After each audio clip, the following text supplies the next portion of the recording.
Bom, vamos continuar agora o nosso módulo número 2, entrando na história da filosofia mesmo, começando a estudar os filósofos, os pensamentos, as bases, então, os principais problemas, as principais teorias, né? Então a gente vai começar a desenvolver a partir de agora, né? Nós tivemos já na nossa primeira aula um prolegômeno ou prolegômenos para que nós pudéssemos entrar no estudo da história da filosofia de uma forma mais sustentada, mais fundamentada, ok? E lógico, nós vamos começar aí pelo início, né, da história da filosofia e nós devemos começar pelos filósofos pré-socráticos, ok? Como nós vimos na nossa chamadinha, eu vou aqui para o meu canto de sempre. Nossa aula número 2 é da filosofia pré-socrática, ok?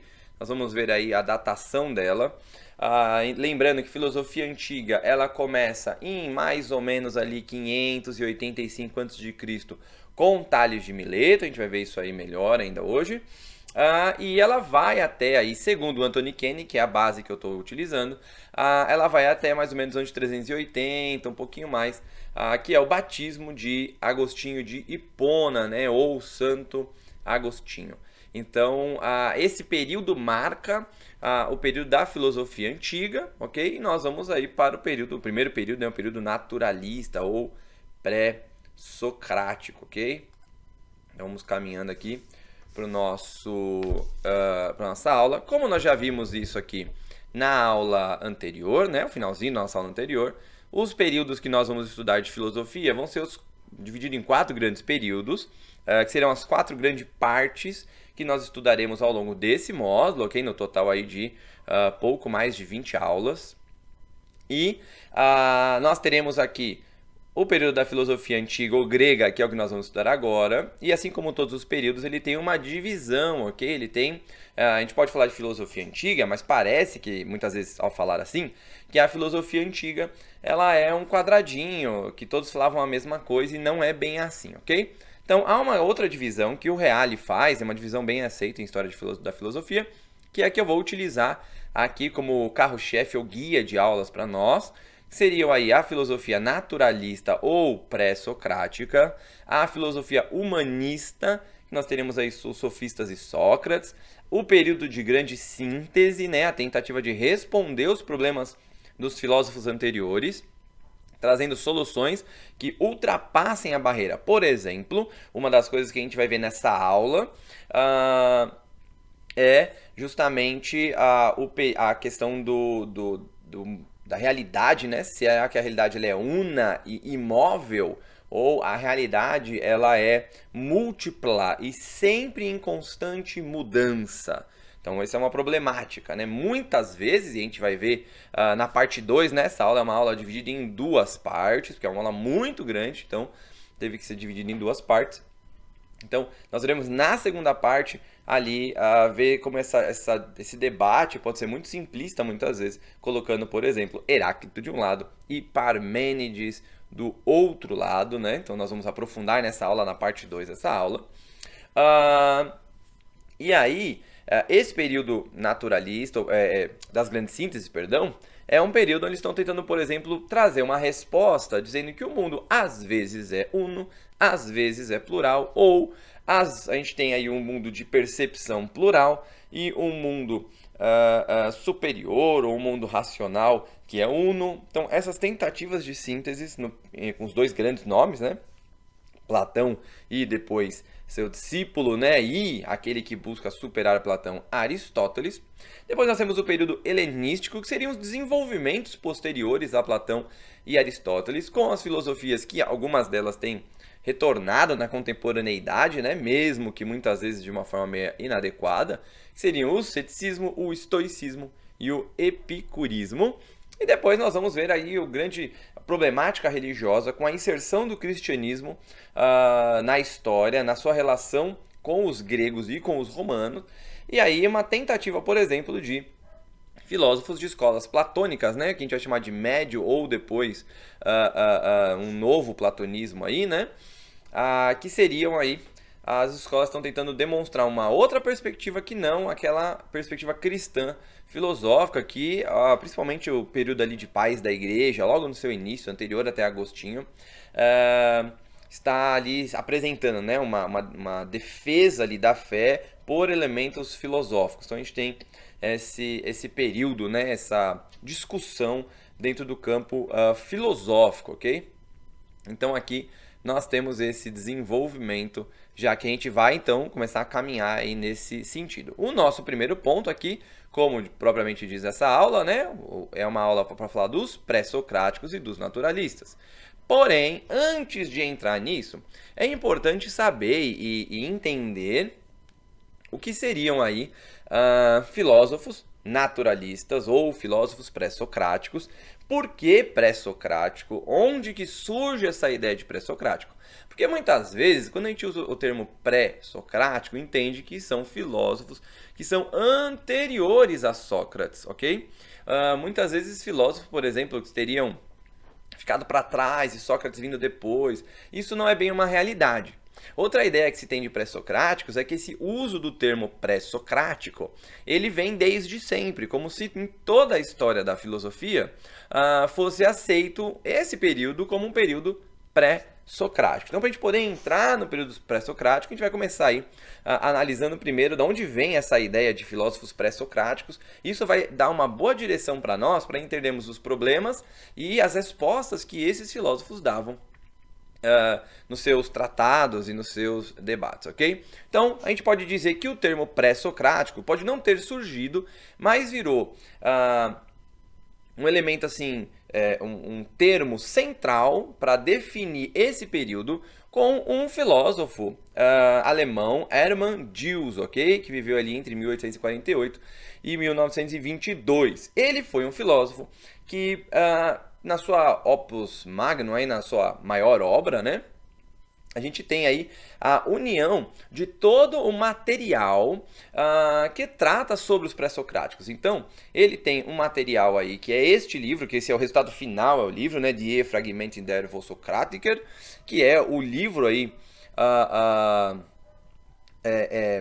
central e base hoje para qualquer estudo dos pré-socráticos, ok? Qualquer livro que trate sobre os pré-socráticos tem a obra do Hermann Diels como bibliografia, ok? Porque é ali que a gente tem a maior união de textos. Tanto textos que vão falar sobre os pré-socráticos, como textos que vão os textos dos próprios pré-socráticos, assim como textos que são imitações ou falsificações dos textos dos pré-socráticos. A obra em si, ela é dividida em 3 pontos, ok? Ela vai ter ali dividida em letras A, B e C, onde A são aqueles escritores que falaram sobre os pré-socráticos. Em B seriam os próprios textos dos pré-socráticos. Então é importante quando a gente passar por textos ao longo da nossa aula, quando você lê um texto, por exemplo, em um livro sobre os pré-socráticos e encontrar, por exemplo, a sigla, sei lá, B22, ele está dizendo o seguinte, está dizendo que ali é um fragmento de Heráclito, do Heráclito. Se você visse, por exemplo, um texto de A22, pode ser como o texto que eu citei aqui, né? Um texto que corresponde ao relato da vida de Heráclito, escrito por Diógenes Laércio. Ou quando você vê a letra C, é um texto que é definido como uma falsidade. Então, a obra do Diels é a maior união aí de textos, elementos que a gente tem, que vão trazer para a gente conteúdo para o estudo desse período filosófico. E é justamente aí, né, nesse Vossokratiker, né, que a gente tem, então, a definição desse termo, né, desse conceito de pré-socráticos, para definir os filósofos desse período aí, que é o período naturalista, ok? Período que está preocupado aí com as problemáticas do cosmos, um período onde tem uma união aí entre elementos filosóficos e elementos científicos. Por exemplo, não há uma divisão entre filosofia e ciência, como a gente tem hoje, né? Não existe essa divisão. O mesmo filósofo que está pensando em problemáticas relacionadas surgimento do cosmos, como Heráclito, como Tales de Mileto, também está aí fazendo previsões, por exemplo, astronômicas, né, como de um eclipse. Então, a gente tem isso. Lógico, a obra não para em Hermann-Diels, ok? Existe um colaborador posterior a Hermann-Diels, que é o Walter Krantz. O Walter Krantz, ele vai então continuar a obra do Diels e preencher essa obra do Diels, e a partir da quinta edição da obra, né? E ele vai então melhorar e revisar essa obra. E chega até nós, né? Então é uma obra que ali tem um surgimento em 1903, ok? Depois a continuação dela em 1934. E essa obra vai então ser base, né, e fundamento para os estudos do período pré-socrático, ok? Então, toda vez que você encontrar, por exemplo, textos sobre os pré-socráticos ou até traduções dos pré-socráticos, normalmente você vai poder encontrar essa letrinha D e K, que é relacionada a Diels e Krantz. Virou o termo, né, ou o texto que vai indicar para a gente o que nós estamos estudando. Por exemplo, você pode ter ali DK, um capítulo, como eu citei dois aí, né, 22 de Heráclito ou 28 de Parmênides, e uma letra na frente, como eu já citei, né, A indicando testemunho ou referência à vida, à obra ou síntese da doutrina desse filósofo. A letra B vai indicar que é o fragmento do filósofo. E a letra C, algum tipo de imitação ou falsificação. Então, quando você encontrar, por exemplo, aqui, DK22A1, como eu destaco aí em amarelinho embaixo no slide, eu tenho ali o quê? Eu tenho um texto, que é o relato da vida e da obra de Heráclito, escrito por Diógenes Laércio. Então, pensa lá, DK, de Diels e Krantz, indicam qual é a obra que nós estamos utilizando e virou o marcador para nós dos textos de estudo dos pré-socráticos. O númerozinho, o primeiro número que aparece aí é o capítulo que trata sobre o filósofo, por exemplo, o capítulo 22 trata sobre Heráclito. A letrinha A está indicando então que é um texto que é um testemunho ou algum estudioso da antiguidade que referenciou vida, obra ou doutrina desse filósofo, e depois o número vai indicar quem foi esse escritor, ok? No caso aí, Diógenes Laércio. Ou você pode encontrar o próprio fragmento do filósofo pré-socrático, né? Como eu destaco no segundo item aí, né? DK 28B1. Então, DK, indicação da obra, né? Ou base para nós dos pré-socráticos. 28 indica o capítulo de Parmênides, ok? E eu escolhi os dois de propósito, vão ser os dois carro-chefes aí que nós vamos estudar nessa aula aqui, enquanto filósofos pré-socráticos. A letra B, que indica que é um fragmento de Parmênides de fato, né? Isso que a história indica para nós. E a letra 1, que é o primeiro fragmento do poema de Parmênides, do poema que tem 19 fragmentos aí. Então é o primeiro fragmento dos 19 textos que a gente tem do filósofo pré-socrático, que é Parmênides, ok? Então, a gente começa entendendo que a filosofia pré-socrática, esse período, tem essa terminologia, né, de indicação com o texto, né, esse texto de Hermann-Diels e Walter Krantz, ok? Mas, como que a gente entende quem são esses pré-socráticos e qual que é a sua relação com Sócrates, para que esses fossem chamados aí de filósofos pré-socráticos? Então vamos ao textinho do Anthony Long aí, que é um textinho muito interessante, que ele vai dizer o seguinte, ó: aqueles que se deparam pela primeira vez com a palavra pré-socrático aí, né, provavelmente supõem que se refere simplesmente a pensadores cronologicamente anteriores a Sócrates, aquilo que eu comentei. Muitas vezes o termo pré-socrático indica isso pra gente.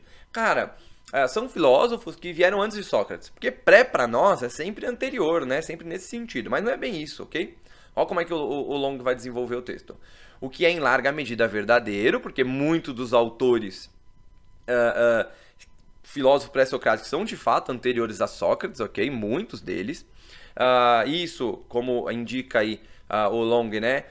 Os autores, principalmente no primeiro volume da obra de Diels, ok? Que vai do mítico Orfeu, nós vamos ver aí, o pai da escola do orfismo, a escola pitagórica, né? A escola aí de Pitágoras e os seus discípulos. Aí ele continua: contudo, no uso de Diels, pré-socrático é mais do que um indicativo cronológico. Quer dizer, pré-socrático, para Diels e depois para Krantz, ele vai indicar para nós algo além só de questão de tempo, ok? Não quer dizer filósofos anteriores a Sócrates somente, quer dizer algo a mais. E aí ele vai colocar um textinho de Kranz aí para indicar, olha que interessante. Como explica seu colaborador Walter Kranz, o segundo volume da coletânea inclui muitos contemporâneos de Sócrates, e mesmo alguns que ainda atuavam após a morte deste. Então entendam que, cronologicamente, a gente tem filósofos. Por exemplo, se você seguir algumas datações, apesar de problemáticas, a gente pode dizer que até que o próprio Parmênides, ele viveu e ele é um contemporâneo de Sócrates, né? Eu falo da datação errada porque é problemática a datação que a gente vai fazer da antiguidade, vai ser sempre problemática. Mas se você seguir, por exemplo, o próprio texto de Parmênides de Platão, né, o diálogo Parmênides de Platão, ali a gente tem o personagem Parmênides de fato, né? Então pode ser um indicativo de que em algum momento Parmênides visitou Atenas aí e se encontrou com... a gente vai ver que Parmênides é um filósofo eleata, né? Então, mais lá para o sul da Itália.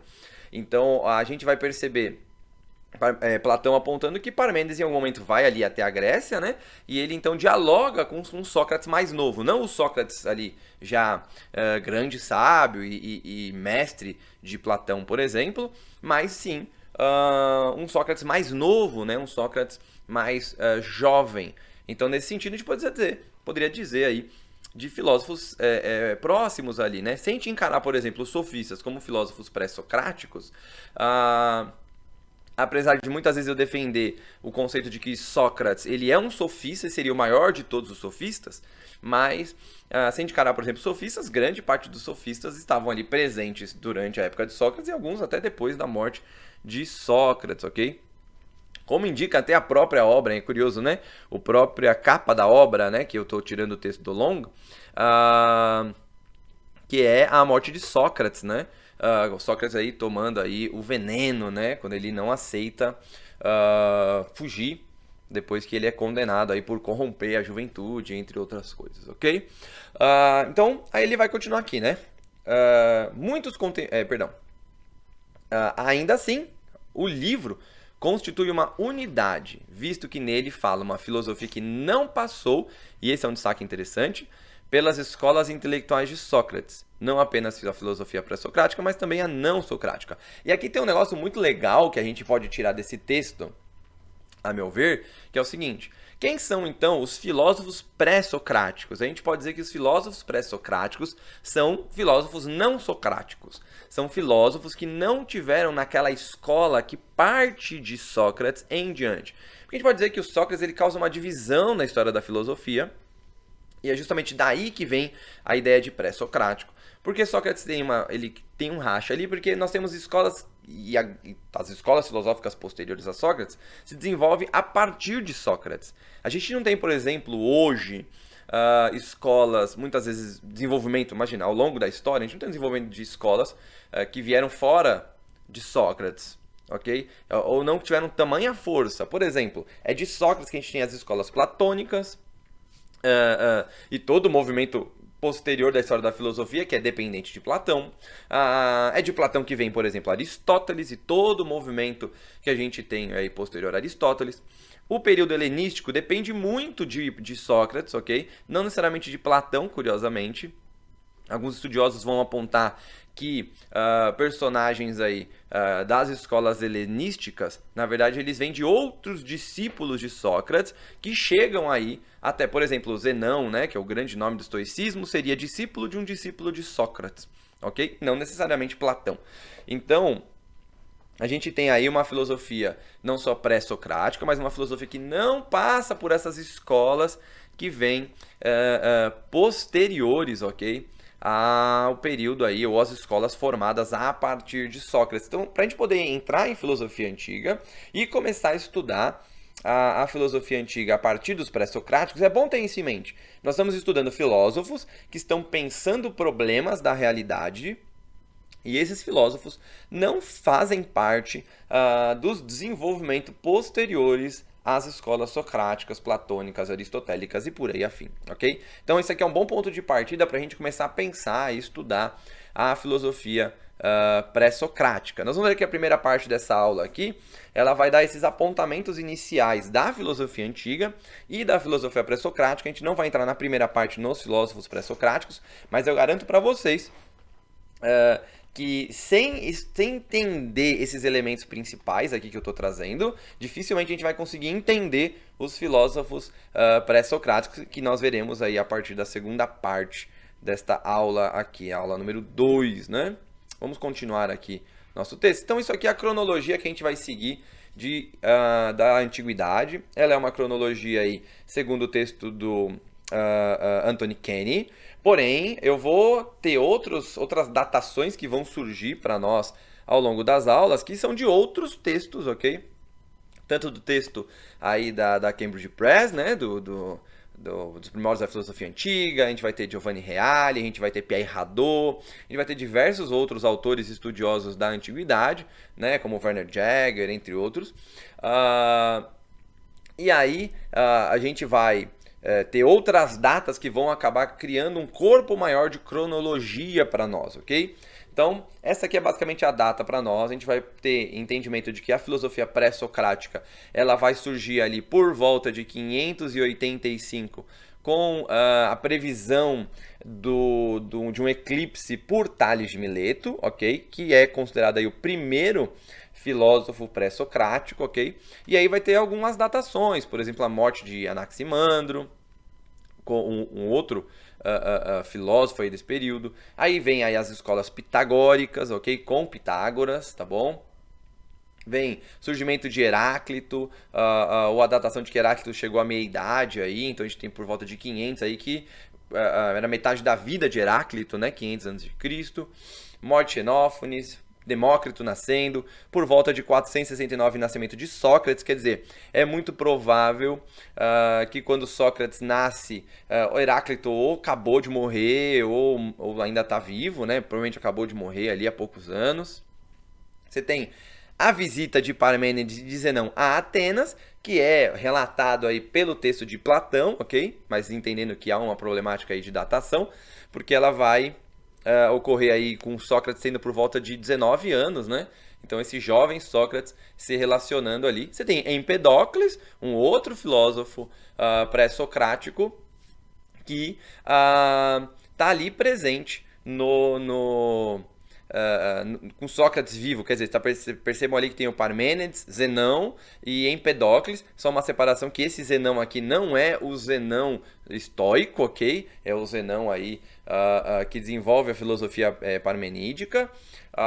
Nós não veremos Zenão aqui nessa aula, por uma questão de tempo, não dá para estudar todos os filósofos de forma profunda, a gente vai passar comentando por ele. Temos aí Empedocles, né, um dos grandes filósofos pré-socráticos, né, um daqueles que Aristóteles, né, para falar. Então a gente entende que alguns você pensa, o próprio Aristóteles, que vai ser o nosso primeiro carro-chefe aí para estudo dos pré-socráticos, no texto da Metafísica, entre outros vários textos, você tem as citações aí indicando alguns filósofos principais, né? Ele não cita todos, por exemplo, que nós temos conhecimento hoje em dia, mas ele cita alguns principais que a gente vai ver aqui ao longo dessa aula também, tá bom? Então, para a gente ter uma noção mais ou menos dos filósofos e dos períodos que a gente vai estar, nós estamos estudando. Então, a gente vai estar estudando ali entre 585 a.C. até mais ou menos ali, depois da morte de Sócrates, então até uns 390 depois de Cristo, a gente vai ter filósofos que podem ser considerados filósofos pré-socráticos ou não socráticos. Alguns vão defender até um pouco mais, porque nós teremos ainda filósofos que vão continuar as escolas desses pré-socráticos, que não vão passar pelas escolas platônicas. Então, existem alguns que defendem, mas nós não vamos seguir essa linha. Então, só para a gente poder ter essa noção cronológica, né, de onde nós estamos no tempo. Então, por volta ali de 390 até mais ou menos 600 antes de Cristo. Então, esse vai ser a cobertura do nosso período, conhecido como período pré-socrático, ok? Bom, outro elemento que a gente pode dizer que seria também um prolegômeno aí à filosofia antiga, principalmente a filosofia pré-socrática, são a intersecção que nós temos entre filosofia, religião, mito e ciência. Porque os filósofos pré-socráticos, eles estão inaugurando o que a gente vai chamar de filosofia. A gente pode falar que eles estão dando um pontapé inicial no que a gente pode considerar filosofia e pode chamá-los de primeiros filósofos. A gente pode dizer que essa filosofia ela ganha corpo e estrutura em Platão, mas que ela torna-se totalmente metódica e sistemática em Aristóteles. Então alguns vão defender que, por exemplo, o primeiro verdadeiro filósofo foi ali Platão, com Sócrates, que na verdade alguns vão defender que foi Aristóteles o primeiro verdadeiro filósofo. Eu vou partir do ponto de que os filósofos pré-socráticos eram filósofos, ok? Porque tem-se a ideia, por exemplo, de que Platão abandonou a relação, essa intersecção entre religião, mito e ciência, o que é um erro, ok? Aristóteles também não abandonou essa intersecção.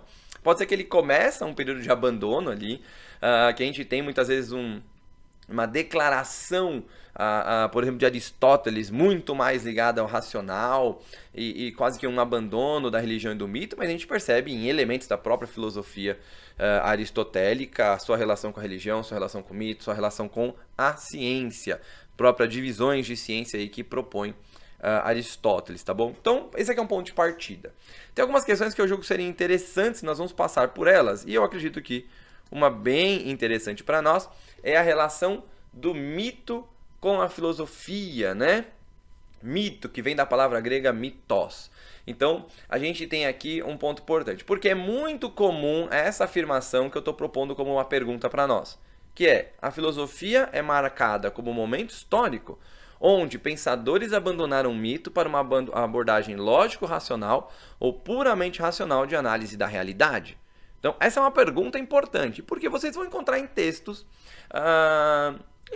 normalmente não textos muito robustos, mas textos menores, que vão tratar sobre a história da filosofia, que partem do princípio de que a filosofia é o completo abandono do mito e para uma abordagem aí puramente racional, puramente metódica, puramente sistemática.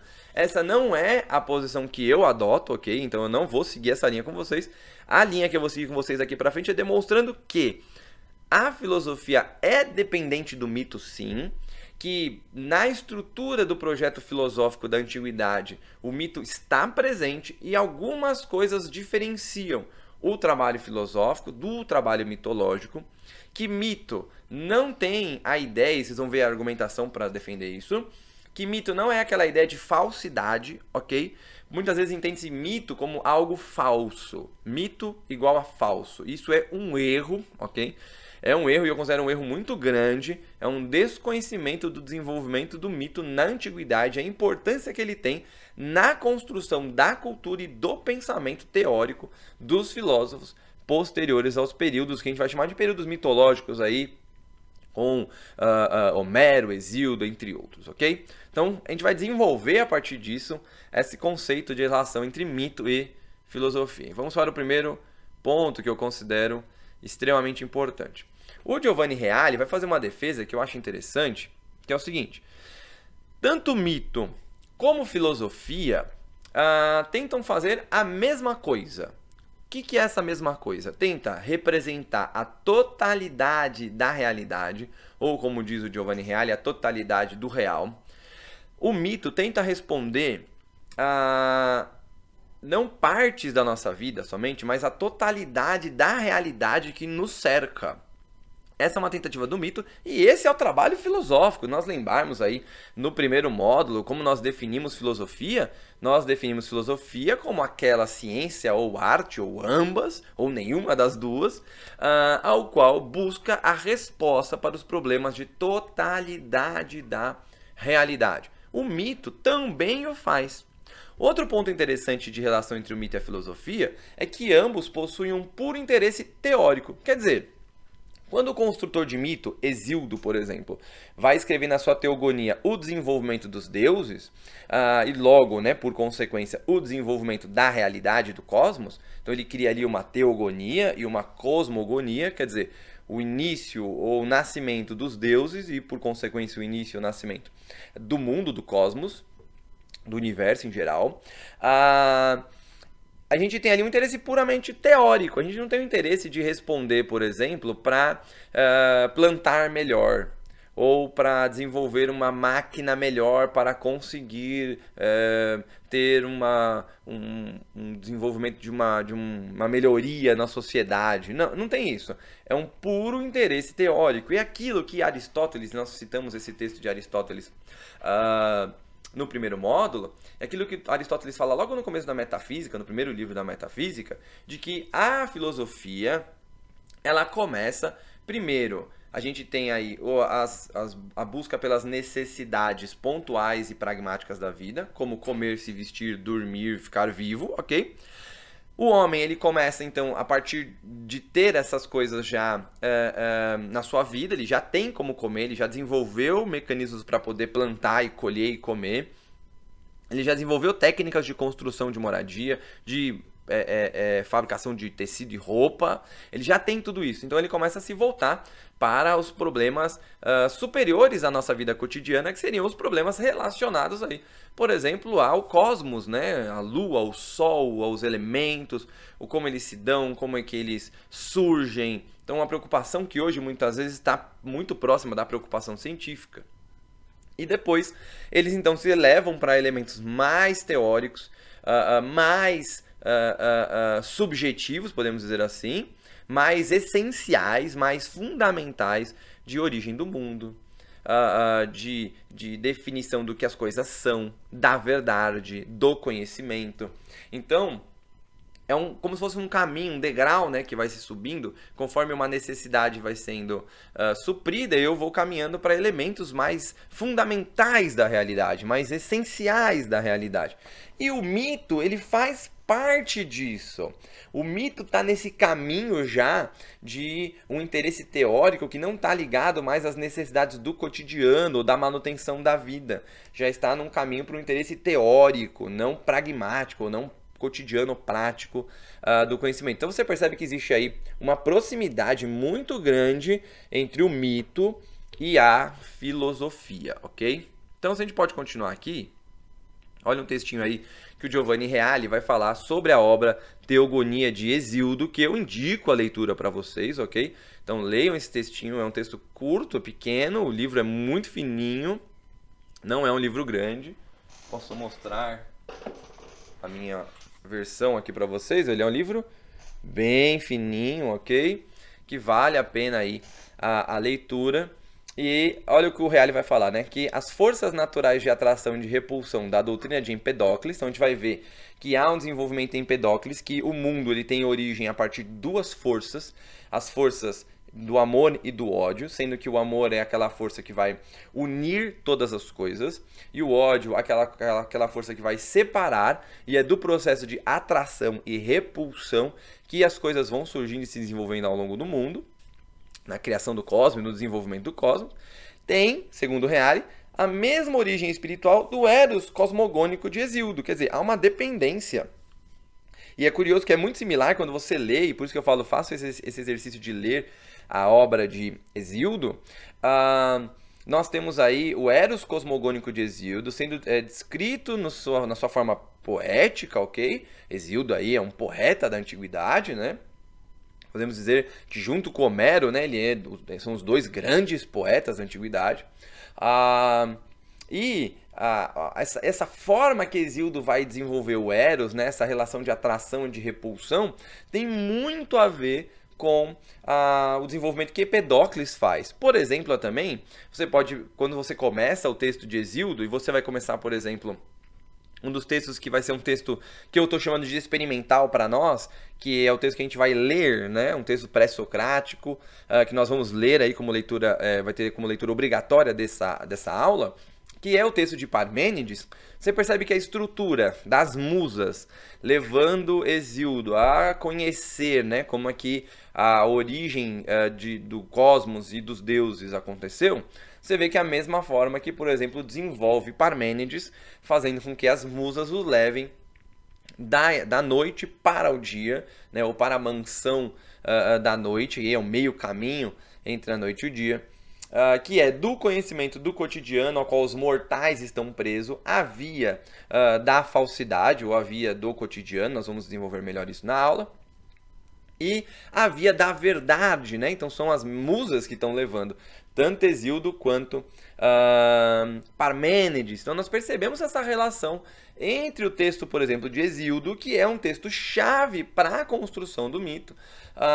Ele vai, no texto de Hesíodo Teogonia, que a gente vai ter a construção dos deuses, o nascimento dos deuses, até vir aí os deuses que são relacionados mais às características naturais da realidade, até os deuses que a gente conhece através, por exemplo, do cinema, que seriam os deuses gregos, né? Como Zeus, como Hades, entre outros, ok? Ou a formação dos titãs, né? Anteriores a esses deuses que nós conhecemos, como Cronos, por exemplo, né? O pai de Zeus. Então, aqueles deuses que a gente conhece muitas vezes através de filmes hollywoodianos, nós percebemos que o filme hollywoodiano ele vai dar pra gente, infelizmente, uma impressão enganosa do que seria essa construção cosmogônica ou teogônica da antiguidade, porque a gente entende esse filme como só uma ficção de uma crença antiga e errada, né? Que não tem relação nenhuma conosco. Isso é um erro, é dar a ideia de que mito é algo igual à falsidade, o que não é uma verdade, tá bom? Pelo contrário, né? O pensamento filosófico da antiguidade deve muito às construções mitológicas, ok? Então a gente já tem esse caminhozinho para nós. Olha que curioso aí, vai ser um texto bem grande, vai ler do Werner Jaeger, mas é uma citação muito importante para nós, e eu vou comentar ela, que é bem interessante, tá lá no Paideia, que diz o seguinte: para o poeta, essa experiência baseia-se nas leis imutáveis que regem a ordem do mundo, enunciadas de forma religiosa e mítica, ok? Essa experiência com a totalidade das coisas. Em Homero, vemos uma tentativa de interpretar certos mitos em função de uma concepção de mundo, de uma visão de mundo. Mas olha que importante aqui Hesíodo para nós. Mas esse pensamento, fundado nas tradições míticas, então o mito, ainda não se encontra sistematizado nele. Então a gente agora vai ter uma sistematização. Perceba um conceito aqui para nós. Nós estamos tendo já um conceito muito próximo da filosofia, que é a sistematização ou a questão metódica de construção de algo, ok? Então ele vai continuar. Sistematizado nele. Essa tarefa estava reservada a Hesíodo, na segunda de suas grandes obras, a Teogonia. Então a Teogonia é uma das obras de Hesíodo que chegaram até nós, ok?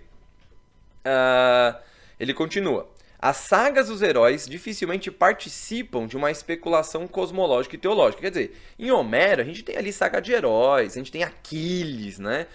A gente conhece muito, né? Acho que um dos textos que são mais famosos hoje em dia para nós, dos textos homéricos, né? De Ilíada e da Odisseia, é a Guerra de Troia, ok? Então esse é muito famoso, muitas retratações aí, muitas formas de tratarem, né, esse filme no cinema. Então a gente tem filmes, tem séries, tem muita coisa, né, que usa aí a Guerra de Troia.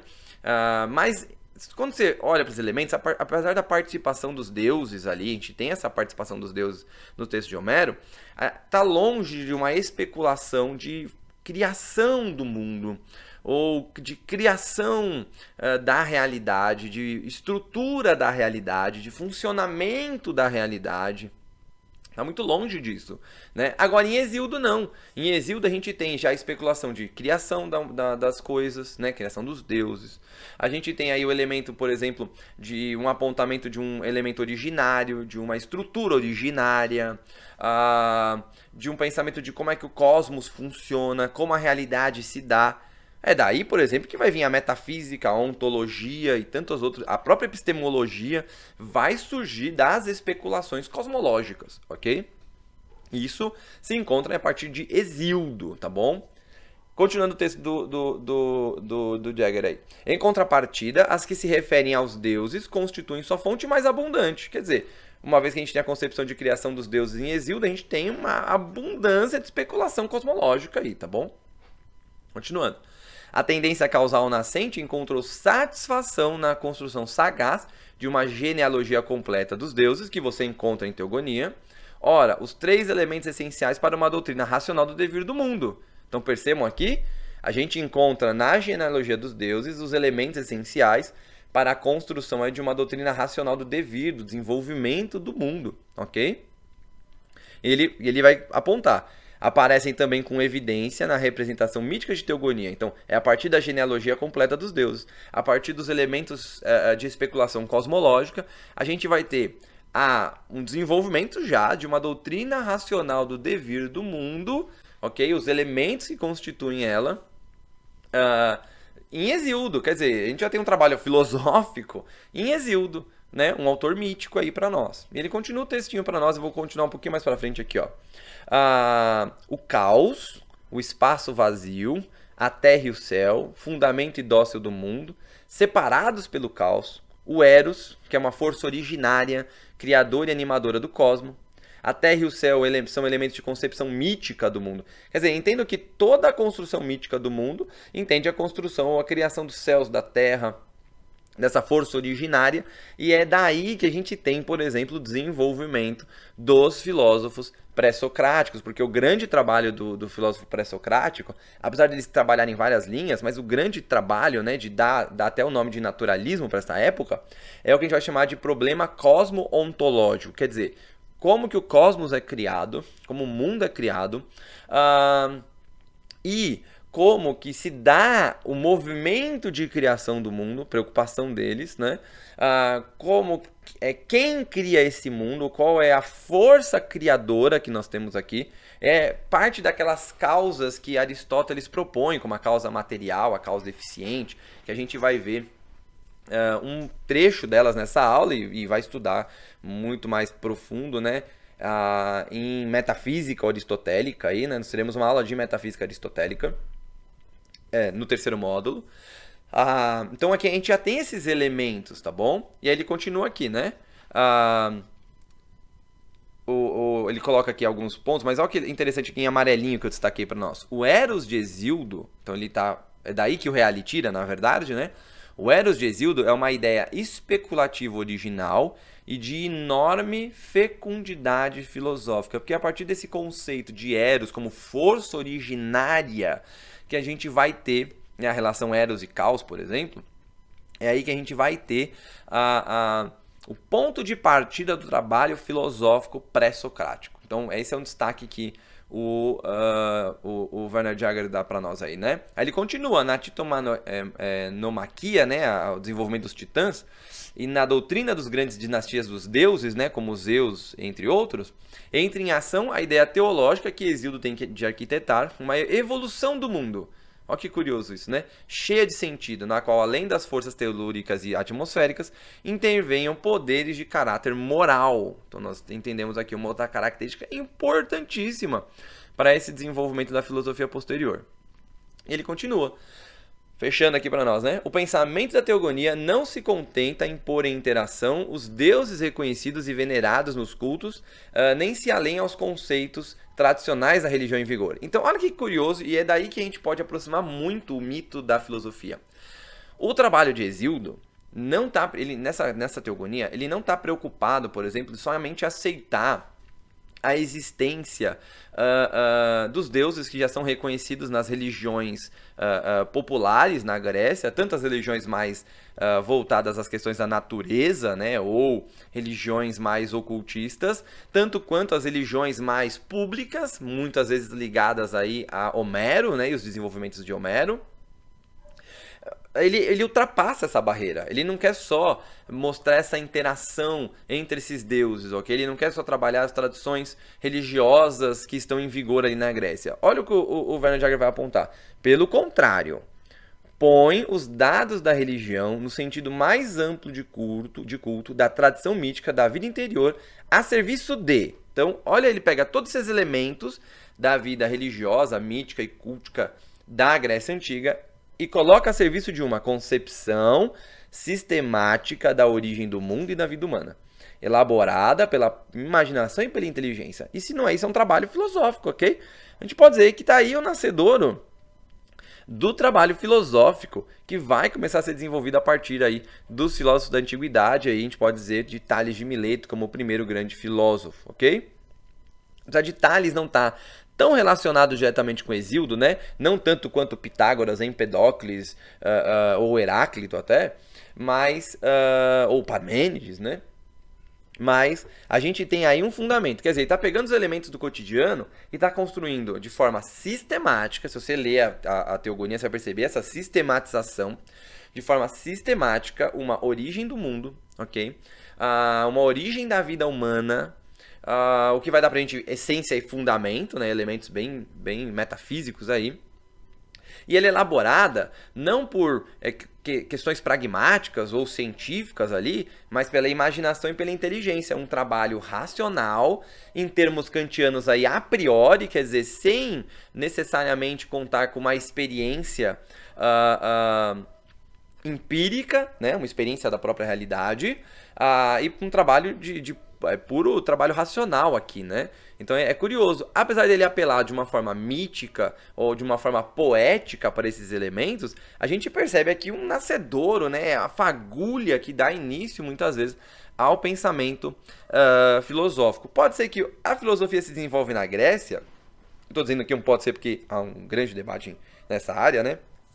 Mas que a filosofia se desenvolve de fato na Grécia, porque filósofos acabaram pegando esses elementos míticos que não estão presentes somente na teogonia de Hesíodo. A gente tem outros povos que vão desenvolver os seus próprios movimentos míticos ou religiosos. Mas a gente tem, por exemplo, esse grupo pegando e sistematizando isso numa forma puramente teórica, né? Ou tem uma tentativa de teorização desses elementos que são tratados de forma mítica ou poética pelo mito. E eu acredito muito que Hesíodo pode ter colaborado muito para isso, e é por isso que eu estou trazendo ele aqui para nós. Tem colaborado muito para isso, para que a gente possa ter a partir dessa sistematização de Hesíodo, a criação de um movimento filosófico de fato. Olha o último destaque que eu dou aqui, já em amarelinho no final, do texto do Werner Jaeger, o Paideia, né? Ele continua assim: mas esse sistema mítico e constituído e governado por um elemento racional comprova o fato dele se estender muito além do círculo dos deuses de Homero e do culto, né? E de não se confiar ao simples registro de combinação de deuses admitidos pela tradição. Ele está indo além dos deuses que são considerados tradicionais ali naquele período.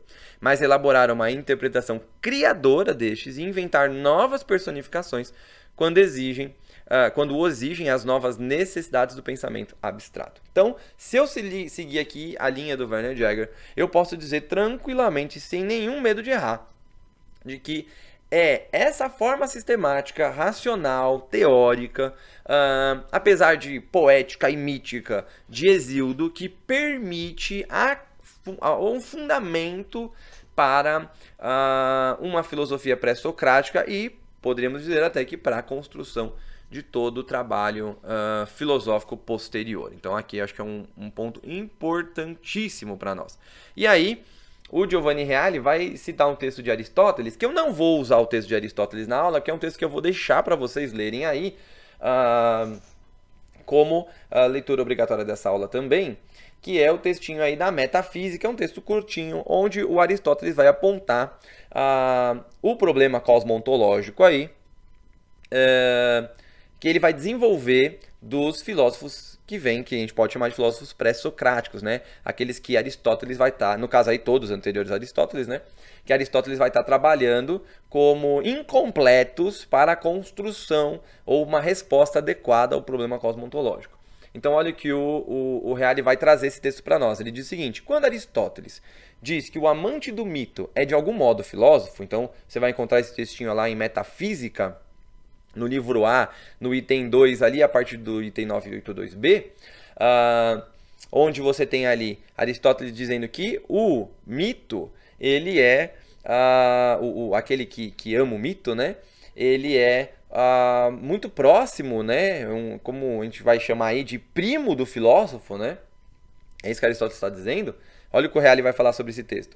Disse-o referindo-se exatamente ao fato de que, como a filosofia, o mito nasce para satisfazer a admiração, e aqui a gente poderia usar a admiração como taumatzen. Lembra lá do taumatzen do primeiro módulo? Se você não lembra, então volta na aula de taumatzen do primeiro módulo e assiste de novo. É importante que esses conceitos sejam bem firmados em nossa mente. Da admiração ou o puro desejo de saber, quer dizer, sem interesses pragmáticos aqui, como diz o próprio Reale, né? Não por fins pragmáticos, mas o mito permanece mito, parente da filosofia, não filosofia. Então, onde que a gente pode dizer que o mito se diferencia da filosofia, né? Como é que a gente pode fazer essa separação? Se a gente já percebe em Hesíodo elementos sistemáticos, elementos racionais de resposta, ok? Como é que a gente pode separar. Então, como é que a gente separa, né? A separação é dada no método. Eu vou seguir o Reale aqui em outros autores também, que vão dizer que a separação ela não é dada só em estrutura, mas na metodologia utilizada. E eu acredito que a metodologia filosófica é a grande diferença da filosofia para qualquer outro tipo de ciência, qualquer outro tipo de mito, de religião, não importa. Porque a filosofia busca um método de explicação racional. É o método de explicação racional. Eu não estou dizendo, por exemplo, que um filósofo não tenha pressupostos ou que ele não tenha coisas que guiem o pensamento dele. Eu estou dizendo que a metodologia filosófica per si é uma metodologia que busca explicar a realidade de uma forma racional, de uma forma teórica, ok? De uma forma sistemática. Então, a metodologia do mito e a metodologia do mítico aí, né, como Hesíodo, e a metodologia do filósofo vão ser diferentes.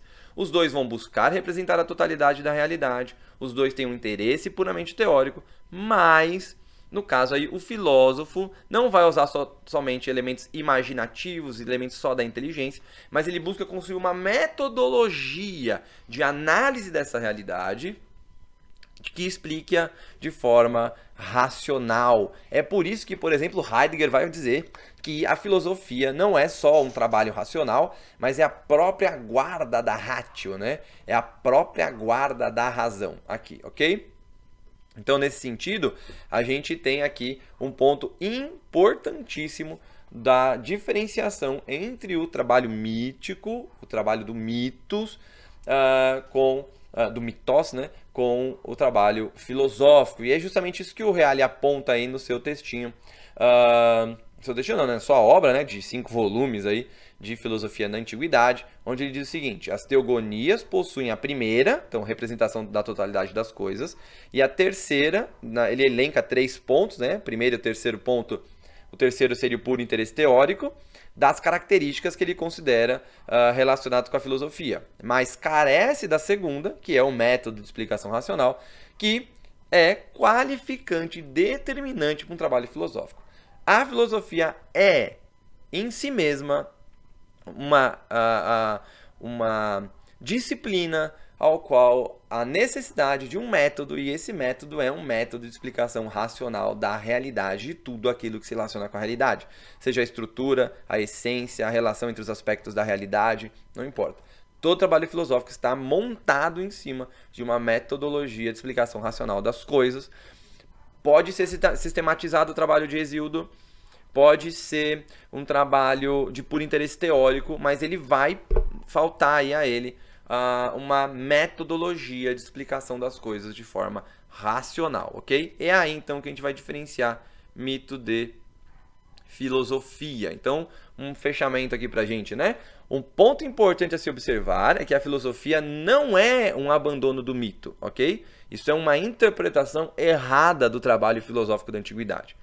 Pois o objeto, isto é, a totalidade e o interesse pelo saber não pragmático são os mesmos, tanto do mito quanto da filosofia. Como vimos nos comentários tanto do Werner Jäger, o mito é caracterizado por um elemento de criatividade racional. O que podemos afirmar que acontece é uma passagem de método, e a gente vai ver que é uma passagem de método porque não é simplesmente abandonar o método mítico e abraçar o método racional, na verdade é um método que está passando, ok? Ele é como uma corrida, né? Você pega a corrida de revezamento, você vai ver que normalmente o primeiro corredor ele está vindo aqui, ó, e ele passa aqui a bandeirinha ou a fita aqui para o segundo corredor, mas eles continuam correndo junto o período, ok? E só depois o outro larga mais para frente. A gente pode dizer que essa passagem conclui-se em Aristóteles, quem sabe? Né? A gente poderia dizer então que há uma passagem de método que vai chegar em Aristóteles tomando uma forma completamente racional, metodológica aí, de trabalho filosófico, ok? Então isso é importante. Aí eu coloco, né, continuando aqui, né, ou repetindo aqui, né, o que podemos afirmar que acontece é uma passagem de método, lembrando que passagem não é algo estático e instantâneo. Se o mito busca na experiência mítica e poética, a filosofia começa a buscar meios racionais de compreensão da realidade. Podemos afirmar, e aqui é um trecho importante, que o método filosófico não abandona, ele não abandona o mito, ele transcende a experiência mítica, mas transcende a experiência em direção à construção de respostas a priori, racionais, além da experiência, mas sem nunca abandonar a experiência existencial. Por quê? Porque é da existência que vai surgir o trabalho filosófico, ok? A gente pode buscar o trabalho de metodologicamente racional, mas nunca vai poder abandonar a existência, que é o fundamento do mito também, ok? A existência, porque é do nosso ato de existir que nós buscamos, então, resposta das essências das coisas, dos fundamentos das coisas, dos elementos e aspectos da realidade, ok? Fechando? E aí eu vou me diferenciar do Reale, né? E eu concordo com o Hadot nesse sentido. Porque para mim é da própria existência que se inicia a construção dos problemas e respostas filosóficas. Então é uma diferença que eu vou apresentar, por exemplo, se vocês lerem textos do Reale, vocês vão perceber isso, né? O meu posicionamento é que a gente pode falar isso de qualquer escola filosófica. Ela está ligada aos elementos de uma escola, aos elementos existenciais dessa escola, aos elementos existenciais dos seus autores e personagens. E aqui nós temos aí a filosofia, ok? Então, essa aqui pode ser um trabalho de relação entre mito e filosofia, tá bom? Fechando aqui nosso texto, que é uma coisa interessante, e eu coloco aqui, né? Podemos considerar ainda que esse processo é uma passagem, isto é, não foi de um dia para o outro. Aí nós temos uma diferença interessante entre os pré-socráticos. Temos Tales, considerado o primeiro filósofo, e ele avança nesse caminho mais racional e metódico. A gente pode dizer que Tales se diferencia mais do que outros filósofos do mito, nesse sentido. Metódico, né? Mas por outro lado nós temos Pitágoras, Empédocles e outros muito próximos do método mítico ainda, okay? Então esses aí ainda estão próximos do método mítico. É só a gente poder lembrar da questão da transmigração das almas de Pitágoras, por exemplo, onde ele defende que uma alma, uma vez que você morre, a sua alma ela vai transmigrar para outro, ela não vai para nenhum limbo, nenhum nada do tipo, ela vai de um ser para outro ser. E que pode ir para um animal, pode ir para um ser superior e tal. Pitágoras até defende que ele tem antepassados, né? Na verdade, a alma dele, vidas passadas dele, né? Lutaram na guerra de Troia, por exemplo, né? E qual que é a defesa de Pitágoras a isso, né? A memória, ele apela aí à memória, assim como Platão, por exemplo, apela à memória para falar do mundo das ideias, né? Então, a gente vê muito próximo do elemento mítico ainda nesse sentido, né? Continuando aqui o fechamento do nosso textinho sobre mito, né? Poderíamos falar que até Platão não pôde abandonar o mito, né, por um método puramente racional. Platão ainda depende muito de elementos míticos, porque Platão ele depende da filosofia pré-socrática. Ele dá um passo além, ele é o grande nome que a gente pode falar aí da filosofia, não só antiga, mas de toda a história da filosofia. Mas ele ainda tem próximo dele esses elementos míticos, né? E até muitos dos elementos religiosos do orfismo, né? Que eu vou comentar aqui na sequência. Então, a gente tem aí, nem Platão, a gente poderia dizer, né? Forçar um pouco Platão aí, mas dizer que nem ele abandonou o mito por um método puramente racional. Mas ele pode dizer que somente em Aristóteles, que esse modelo do método mítico poético, ele é superado, né? Por isso muitos tendem, né? Muitos filósofos tendem a considerar Aristóteles o primeiro filósofo de fato, ok? A gente tem que compreender uma coisa importante, que mesmo Aristóteles bebe das fontes de Hesíodo para compor os fundamentos, por exemplo, da sua ética a Nicômaco, né? E isso é um apontamento que o Werner Jäger faz aí para nós. Então aqui é um ponto interessante para nós, né? Perceber que mesmo Aristóteles, que é aquele que vai caminhar para uma metodologia puramente racional, aí, ainda assim, em algumas das suas formações, ele vai depender, sim, dos mitos de Hesíodo para a constituição, por exemplo, do seu modelo ético, entre outras coisas, tá? Então aqui é interessante essa relação do mito com a filosofia, por isso que é importantíssimo a gente ter isso aqui em mente ao estudar filósofos não só pré-socráticos, mas todo o desenvolvimento. Mesmo porque na filosofia contemporânea, por exemplo, Hegel, Nietzsche vão trazer Heráclito de volta, né? Vão trabalhar com Heráclito, né? Hegel diz, né, que todos os textos de Heráclito fazem parte de alguma forma da sua obra, né? Então, esses filósofos pré-socráticos, eles têm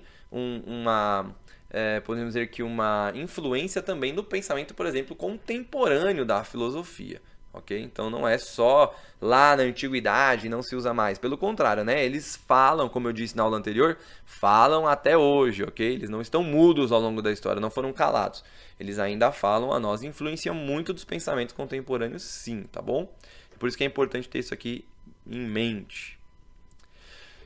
Bom, terminamos o mito, vamos caminhar aqui para uma outra relação, que é a relação da religião com a filosofia. A filosofia também, além da questão do mito, está presa a elementos religiosos, e eu vou separar aqui mito da religião. Alguns tendem a trabalhar mito e religião ali como a mesma coisa. Eu considero que você percebe diferenças nos elementos mitológicos, por exemplo, da Teogonia de Hesíodo, daquilo que ficou conhecido como a religião pública, ou religião homérica, e da religião de mistérios, ou do orfismo, tá? Então, alguns elementos que a gente pode ter da religião pública e da religião de Homero, que é aquela crítica, por exemplo, que Nietzsche vai fazer, né? Que na antiguidade foi escolhido aí, né, como modelo de vida. Apolo, né? Ele faz aquela relação entre Deus Apolo e o Deus Dionísio. O Deus Apolo, o Deus da harmonia, da métrica, né? E Dionísio, o Deus das festas. Então, é uma crítica, por exemplo, nietzschiana à escolha, né, de caminho da filosofia na antiguidade. Então, você percebe que essa ideia de religião de Apolo, né, está ligada à religião pública ou à religião homérica. Então, que elementos que nós temos dentro da filosofia que são dependentes da religião homérica. Então, ó, primeiro é interessante, que é a escolha da harmonia, de proporção, de medida, de euritmia. Então, esses elementos de harmonia é uma busca filosófica que é dependente da religião homérica, ok? Platão vai buscar isso, né? Sócrates vai buscar isso, ok? Aristóteles. Então, esse entendimento da estrutura do universo, da realidade, enquanto algo harmonioso, né? Proporcional. Essa busca o próprio método filosófico vai buscar isso, ok? Então, a religião pública ela vai buscar a narração dos acontecimentos, ok? Para além de uma cadeia de fatos. Então é interessante porque, por exemplo, Homero, quando escreve tanto Ilíada como Odisseia, ele não está narrando fatos que aconteceram, ele quer entender fundamentos e essências que estão por trás dos fatos narrados. Então, muitas vezes, ao ler o texto, a gente está preocupado muito com fatos narrados, mesmo porque nós não estamos acostumados com a forma de escrita desses autores da antiguidade, e nosso primeiro contato com esses autores, muitas vezes, foi por uma perspectiva hollywoodiana, né, do texto. Creio que a grande maioria das pessoas ouviram sobre Troia a primeira vez em algum filme ou em alguma peça de teatro, né, algo do tipo. Muito diferente da estrutura que é composta aí o texto de Homero, ok? Então você consegue perceber que eles estão indo além dessa característica só de um fato narrado, como se fosse uma narrativa histórica. Eles estão tentando entender elementos essenciais, fundamentos por trás, coisas desse tipo, ok? E esse é um ponto importante, tanto em Homero quanto em Hesíodo, que é a busca por apresentar a realidade sempre na sua totalidade, ok? Nunca fragmentada, nunca parte dela. Sempre uma tentativa de responder os problemas da totalidade da realidade. Então, elementos da filosofia pública ou homérica que vão fazer parte do trabalho filosófico. Mas é curioso porque o próprio Reale já aponta, né, que há uma dependência ou há uma demonstração de que os elementos homéricos aí não seriam suficientes para responder à vida das pessoas, né? Então, existe uma relação aí com a religião dos mistérios, né? Ou aquilo que pode ser chamado depois de orfismo, tá bom? Você já deve ter ouvido falar em algum lugar, né? Nem que seja no Cavaleiros do Zodíaco, de Orfeu. Lembra do músico Orfeu, né? A sua música que encantava os deuses. Então é esse Orfeu, né? Que seria aí o pai do orfismo, ok? Então olha que curioso os elementos do orfismo que a gente percebe aqui, ó. No homem vive um princípio divino, que vai ser chamado aí de um demônio. Ele é caído por causa de alguma culpa originária, de algum pecado original, ok? Então, você vai perceber, por exemplo, desenvolvimentos religiosos do agnosticismo, trazendo essa visão pessimista de realidade. Até algumas pessoas, por exemplo, tentando aproximar essa ideia de culpa originária do orfismo à teologia de pecado original bíblico. Há diferenças aqui entre os dois, ok? Aí, um segundo ponto do orfismo, a partir da ideia dessa culpa originária, que esse demônio está pré-existente ao corpo, ele é imortal, quer dizer, ele não é... Ele existe antes do corpo, ele não vive ao mesmo período do corpo, ele é um imortal, então aqui é a transmigração das almas, ok? De uma alma mudar de corpo. Então ele não morre com o corpo, ok? Ele é sempre destinado a reencarnar-se de novo, sempre em corpos sucessivos, através de uma série de renascimentos para expiar a sua culpa. Então aquela ideia de que você é a alma imortal, está presa ao corpo, então a carne, o corpo é algo ruim. Então a perspectiva grega da carne ou do corpo será algo ruim, enquanto há uma alma imortal boa nesse sentido, está aprisionada dentro do corpo, e a ideia de transmigração das almas aí, né? Similar à ideia de reencarnação, por exemplo, propõe que a alma vai mudando de um corpo para o outro, sem estágios de parada, aí, né? Ela morre aqui e surge um novo corpo. É daí que você tem a teoria de transmigração das almas de Pitágoras, é daí que você tem as ideias platônicas, muitas vezes. Então, isso é dado para expiar essa culpa originária, esse renascimento constante. São como se fosse pagamento de penitência para, em algum momento, você se libertar desse corpo. Então, a busca filosófica, por exemplo, do período platônico para frente, de se libertar, a razão boa, tentando se libertar do corpo que é mal, né? Ela está atrelada a essa religião do orfismo, ok?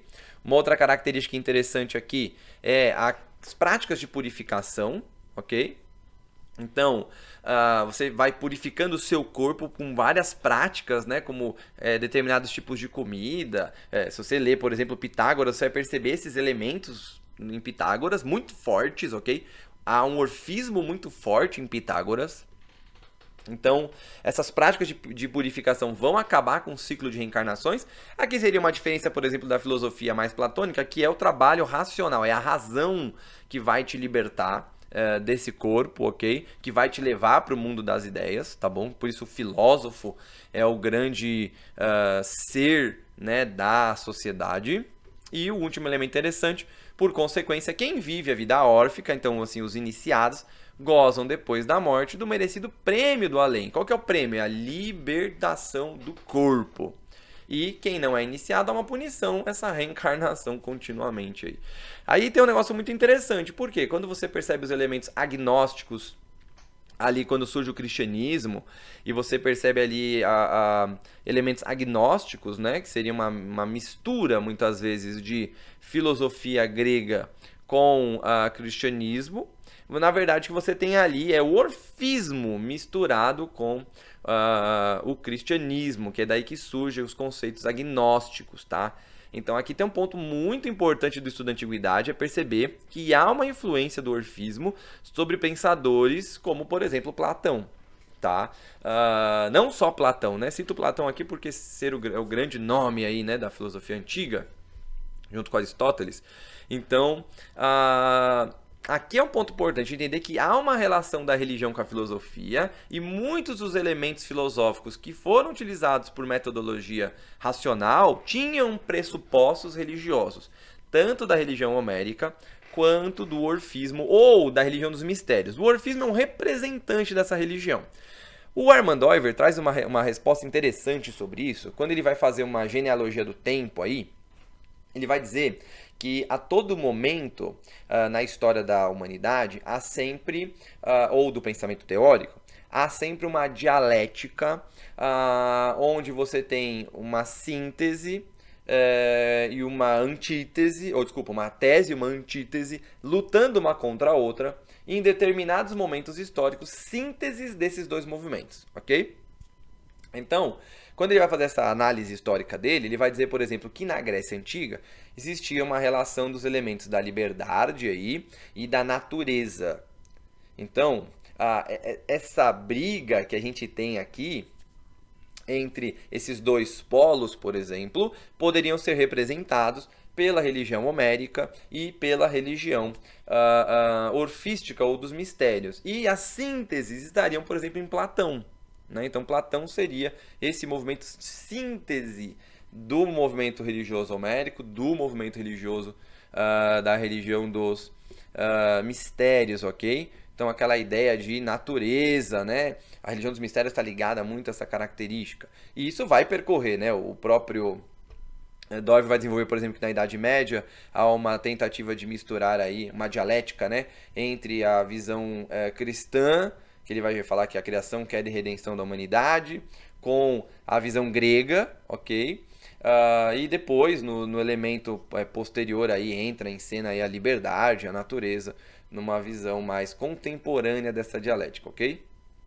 Então, e vai defender que o único movimento não dialético aí na perspectiva doiverdiana é o movimento cristão, porque ele vai entender uma contínua história sem essa disputa dialética, né? Porque há uma criação boa, há a queda e a entrada do elemento do mal aí no mundo, e depois há um elemento de construção redentiva ao longo da história. Então, a tentativa de explicação desse desenvolvimento histórico do Doivre vai trazer nesse período antigo essa relação aí entre, por exemplo, a religião homérica e a religião dos mistérios, ok? Ou orfística. Então é interessante aí, é uma outra perspectiva, muitas vezes não citada em aulas de história da filosofia, ok? E aí, olha que curioso aí, um apontamento do Reale nesse sentido, né? Ele diz o seguinte: quando Tales disser que tudo está cheio de deuses, vai se mover ou mover-se-á, sem dúvida, em análogo horizonte naturalista, muito próximo aí da religião homérica, ok? Os deuses de Tales serão deuses derivados do princípio natural de todas as coisas, a água. Mas quando Pitágoras falar de transmigração das almas, que foi meu exemplo, né? Heráclito de um destino ultraterreno das almas, e Empedócles explicar a via da purificação, então o naturalismo, ou o orfismo aí, será, desculpa, na verdade o naturalismo é a visão homérica, né? O naturalismo será profundamente lesionado e tal lesão não será compreensível senão remetendo-se agora à religião orfística, ou religião dos mistérios. E ele vai destacar particularmente o orfismo como grande representante dessa religião dos mistérios, tá? Então aqui é um ponto legal. E ele faz uma citação um pouquinho à frente aí no texto dele, dizendo que sem o orfismo nós não vamos conseguir explicar Pitágoras, Heráclito, Empedócles e com certeza, né, naturalmente Platão e tudo que dele deriva. Tá? Então dificilmente você vai conseguir explicar problemas e respostas dados por esses filósofos e até podemos levar até Plotino lá na frente já, no final da filosofia antiga, sem ter em mente a religião dos mistérios orfística e sem ter em mente essa relação entre religião homérica ou religião pública com a religião dos mistérios ou o orfismo. Então há uma relação da religião com a filosofia. O elemento de relação entre filosofia e ciência eu vou apresentar mais para o final da nossa aula, porque vai cair aí num outro tópico que a gente vai trabalhar nessa aula. Nós estamos aqui no final da primeira parte da aula, nós vamos encerrar essa primeira parte nas 4 causas de Aristóteles e vamos continuar a segunda parte a partir aí das 4 causas de Aristóteles, ok? Então, vamos entender primeiro o que são as 4 causas. Eu vou dar um exemplo bem simplista para a gente aqui, para a gente poder ter uma noção do que são essas 4 causas e começar a entender o seguinte, né, que a gente vai ver melhor já a partir da segunda parte, que Aristóteles ele vai construir a história anterior a ele, ou o problema cosmontológico anterior a ele, a partir das 4 causas dele, tá bom? Então, imagine o seguinte, que a gente vai fazer um bolo, ok? E então, se eu colocar cozinhar esse bolo dentro das 4 causas de Aristóteles, né? Eu estou sendo muito simplista aqui, é só para a gente poder entender quais são as 4 causas. A gente teria aí a causa material, seriam os meus ingredientes, a matéria-prima, os ingredientes que vão dar origem aí ao meu bolo, tá bom? A causa eficiente seria eu, aquele que faz o bolo, a força originária, né? Que faz o bolo, ok? A causa formal seriam os meus ingredientes, tá bom? Então, desculpa, a minha receita. Então, a minha receita é a causa formal, como constitui, como se faz esse bolo, tá bom? E a causa final, de repente, é saciar a minha vontade de comer bolo. Então, o Aristóteles vai dizer o seguinte, que alguns filósofos como Tales de Mileto, Anaximenes e Heráclito estavam preocupados com a causa material, quando eles vão falar, por exemplo, que a água, o fogo, a terra ou qualquer outro elemento aí, seja o elemento originário do mundo, eles estão preocupados em dizer qual é a causa material da realidade, tá bom? Ele vai dizer, por exemplo, que Empedócles, Anaxágoras e Demócrito estão preocupados nessas forças originárias, não no elemento originário, não na matéria que dá origem a todas as coisas, mas nas forças. Por exemplo, quando Empedócles vai falar da força de atração e da força de repulsão, tá bom? Ele está preocupado com a causa eficiente nesse caso, tá? Já Pitágoras e Parmênides estão preocupados, além da causa material e além da causa eficiente, com a causa formal, em como se dá a estrutura da realidade, como ela vai se constituir ao longo aí da história, ok? E para Aristóteles, todos eles aí foram incompletos, e ele vai incluir Platão nessa estrutura toda, e o único filósofo, essa é uma tradição filosófica, que é aquele que escreve, se propõe ser o grande, aquele que vai responder a verdade aí relacionada ao problema. Somente Aristóteles, então, compreendeu que além da causa material eficiente e formal, qual que seria a causa final? Causa final é de telos, a causa última de toda a realidade. Lembrando que a visão aristotélica é uma visão teleológica, né? É uma visão que vê uma causa final para todas as coisas, ok? Então, nós vamos encerrar a primeira parte aqui, com essa pitada aqui das 4 causas de Aristóteles. E então, terminando essa aula, vocês têm a segunda parte aqui nessa mesma aula, o segundo vídeo aí com a segunda parte, onde nós vamos tratar aí, vamos entrar agora nos filósofos pré-socráticos de fato, ok? Então, continuamos aí na parte 2 dessa aula.